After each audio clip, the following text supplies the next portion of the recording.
আজ আপনাদের জন্য থাকছে ইতিহাসের এক ভয়ঙ্কর, রহস্যময় ও চমকপ্রদ সাম্রাজ্যের গল্প, মঙ্গল সাম্রাজ্য।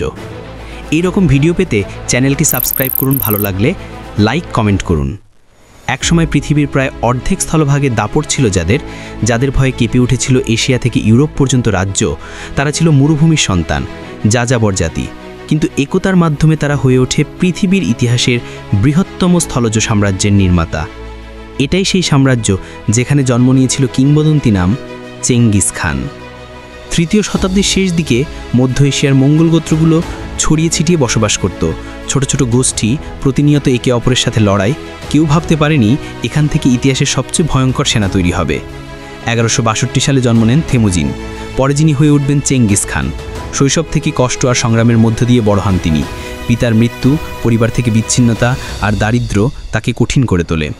তরুণ বয়সেই তিনি বুঝতে পারেন একা লড়াই করে টিকে থাকা সম্ভব নয়। তাই তিনি ভিন্ন ভিন্ন গোত্রকে একত্রিত করেন, তৈরি করেন শৃঙ্খলাবদ্ধ বাহিনী। আর 1206 সালে এক মহাসভায় তাকে ঘোষণা করা হয় চেঙ্গিস খান, অর্থাৎ সার্বজনীন শাসক। এভাবেই শুরু হয় মঙ্গল সাম্রাজ্যের পথচলা। মঙ্গলদের সবচেয়ে বড় শক্তি ছিল তাদের কৌশল। তারা হঠাৎ আক্রমণ করত, আবার হঠাৎই পশ্চাৎপসর্ম করে শত্রুকে ফাঁদে ফেলত। তারা গুপ্তচর ব্যবহার করত, শত্রুর দুর্বলতা আগে থেকে জেনে নিত। কখনো গুজব ছড়িয়ে দিত মঙ্গল সেনা অসংখ্য অজেয়। আর তাদের ডাক ব্যবস্থা, ইয়াম সিস্টেম ছিল একেবারে আধুনিক কুরিয়ার সার্ভিসের মতো। কয়েকদিনের খবর এক প্রান্ত থেকে অন্য প্রান্তে পৌঁছে যেত ঘন্টার মধ্যে। এইসব কারণে ইউরোপ ও এশিয়া কেঁপে ছিল মঙ্গলদের নাম শুনেই। আশ্চর্যের বিষয়, ধ্বংসযজ্ঞের পাশাপাশি মঙ্গল শাসন আবার এক অদ্ভুত শান্তি ও বাণিজ্যের পথও খুলে দিয়েছিল। এটাকে বলা হয় প্যাক্স মঙ্গলিকা, অর্থাৎ মঙ্গল শান্তি। এই সময় সিল্ক রোড আবার প্রাণ ফিরে পায়।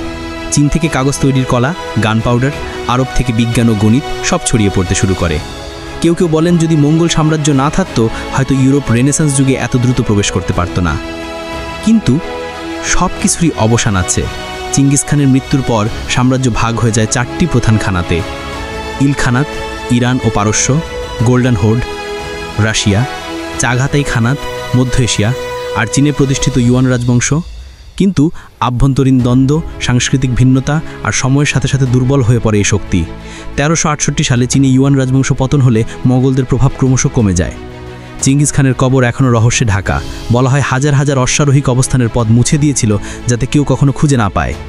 কেউ বলেন তার কবর এমন এক স্থানে যেখানে ভূগর্ভস্থ নদী বয়ে যাচ্ছে। আজও ইতিহাসবিদরা তার শেষ বিশ্রামস্থল খুঁজে ফিরছেন, কিন্তু রহস্য রয়ে গেছে অমীমাংসিত। মঙ্গল সাম্রাজ্যে শুধু ভয় আর ধ্বংসই নয়, এটি বিশ্বকে দিয়েছে নতুন সংযোগ, বাণিজ্যের প্রসার, সাংস্কৃতিক বিনিময়। তাদের মাসুরিক কৌশল আজও আধুনিক সেনাবাহিনীতে গবেষণার বিষয়। ইতিহাস প্রমাণ করেছে এক ক্ষুদ্র যাযাবর জাতি থেকেও পৃথিবী কাঁপানো সাম্রাজ্য গড়ে ওঠা সম্ভব। এই ছিল মঙ্গল সাম্রাজ্যের রোমাঞ্চকর ইতিহাস। একদিকে ভীতিকর ধ্বংস, অন্যদিকে অদ্ভুত শান্তি ও উন্নতির পথ। চেঙ্গিস খানের রহস্যময় কবর আজও ইতিহাস প্রেমীদের কৌতূহল জাগায়।